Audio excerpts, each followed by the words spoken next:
First things first, how to get to the Darul Islam Masjid. First, you want to start off by taking a left on the Clayton Road and following this road for 1.8 miles. And then you'll reach the Wideman Road intersection where you're going to turn right. Once you turn right, you follow this road for about 1.9 miles, and then on your right-hand side, you'll see the big Darul Islam Masjid, and then you'll want to turn into the parking lot.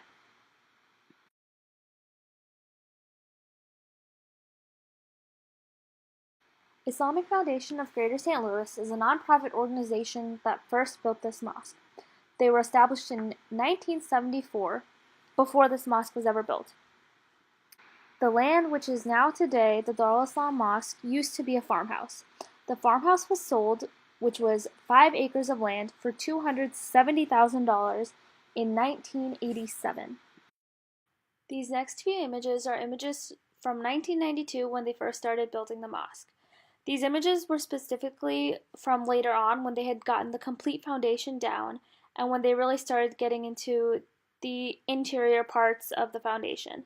And so in these images they already have the dome up, but I'll explain in a little bit of how the dome came to be. And all of this could not be done without Salim Rangwala, who was the head architect on Main this community project. was settled in the West County.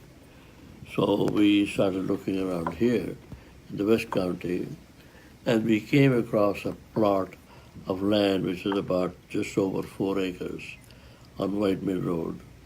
And we were going through the deal, and they asked us, what are you going to do with it? You know, people who were selling it. And so we said we were going to build a mosque. It was way back in 1989, when the Iranian Revolution was going on. And at that time, of course, there was a lot of anti-Muslim sentiments. And we went to the court and they denied it. The neighbors came and they denied our request. So we sat back and looked for another place. So eventually we found this place here in, was it 517 Whiteman Road, right opposite Queenie Park. Once the building had been built, it was finally time to add the dome. The pieces for the dome were all built separately in a warehouse and then brought to the mosque in separate pieces where they would put it together and pull it up to the top of the building. Okay, and then these are just more images of how the dome was being put together before it was actually raised on top of the building. Okay, so these images are from about a year later in 1993 when they started putting the Arabic calligraphy up on the main foyer of the building. The calligraphy still exists today, and then in, I bet, the next video you'll see a current video of what it's like today. Also in this year of 1993, the constitution of the mosque was also amended. So this next image, you'll see a tower which is actually right next to the mosque. This is called a minaret, or in Arabic as we call a manara, and that is where the imam does the adhan, or the call to prayer, 5 times a day. And here are just a few more images of what our mosque looks like today. It really does have the same foundation, looks pretty much the same since it is a more recent building.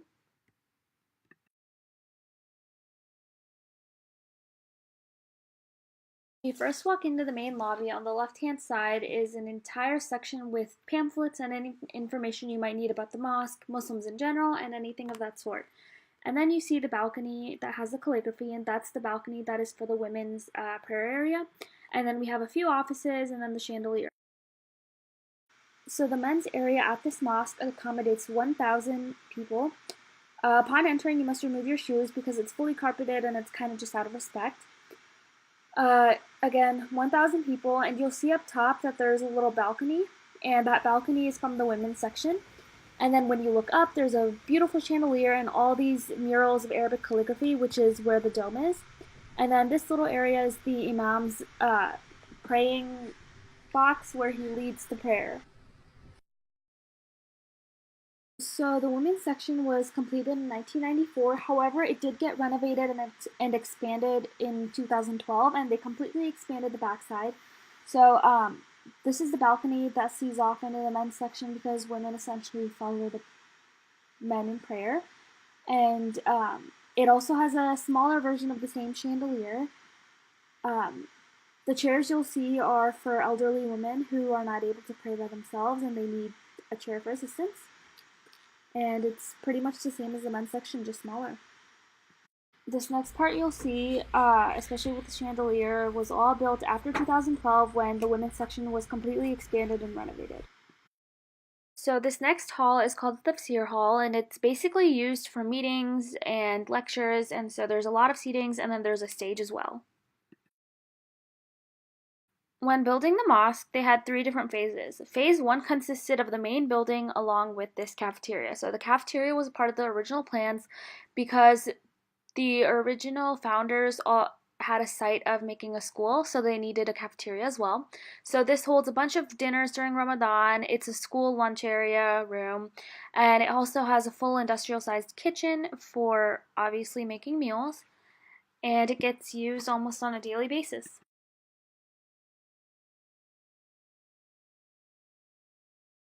The Iqra Library was phase 2 of the mosque being built. However, it was one of the last things they ever built, and it uh, was built in 2007 by Dr. Noor Ahmad along with his wife, Parveen Ahmad. And they built it for the purpose of not only the Muslims who attend the mosque, but for non-Muslims to come learn about it. So it was just a really nice space for people to come study. They held lectures, meetings, and just overall for the learning experience. And now the Islamic school also utilizes it. So these next few photos are more photos from the Iqra Library, and then it'll get into pictures of when it was being built. So Dr. Noor Ahmed was also the co-founder of this mosque, but he also founded this Iqra Library, and he really put all of his time, effort, and work into this library, and he continues to do so on a daily basis. He's constantly asking for advice on how to improve and keep going up from there. So um, this is a really important space for him and for the rest of our mosque as well. The goal of the library is to educate, to uh, to enlighten, and to eliminate the misconceptions about Islam and Muslims.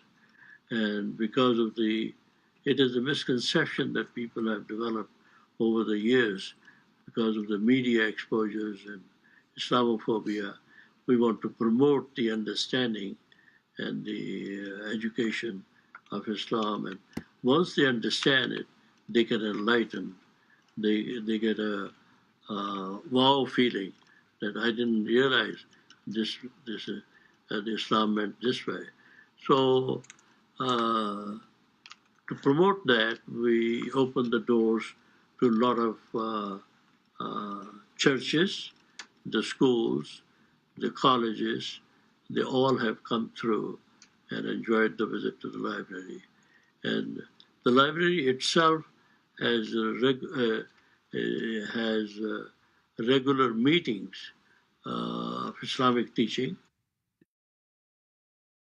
So the next place is a funeral home, which is the building directly next to the mosque. It's located on the backside. It was built about 4 years ago, and they get around 4 to 6 dead bodies every month, so they're expected to last for the next 28 years until they run out of grave space. And a little bit of history about the funeral home is that about 4.5 years ago, I decided to make a funeral home for the people here, especially for the Muslims. Decided to go to college while I was working as an engineer. I am an engineer, by the way. As you can see, my my engineering certificates are posted over here also because sometimes I work from here and from my home. So in the evening, I attended the classes at St. Louis Community College and got my certificate of proficiency, funeral directing, as you can see that. This is for you to see.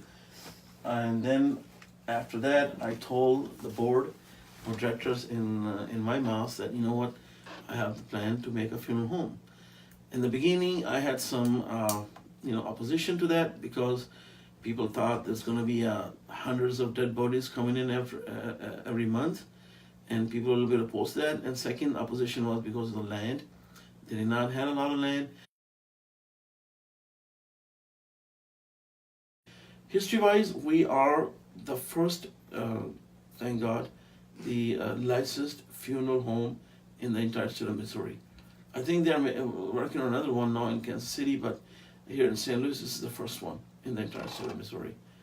So it's a little bit of. All right. In 2002, ADS, or Islamdi School, was first opened, and since then they've expanded quite a bit. They now have a elementary school, middle school, high school, another campus, and an ECC, or an early childhood learning center. They currently utilize most of our mosque as well. They use the Iqra library, a gymnasium, a cafeteria, and all the prayer areas, so they are also a very important and vital part of our mosque. So I hope you all understand and learned how this helped tell the history of St. Louis, and how it helped tell the story of most Muslims in this community, because I pretty much grew up here and it's basically my life. So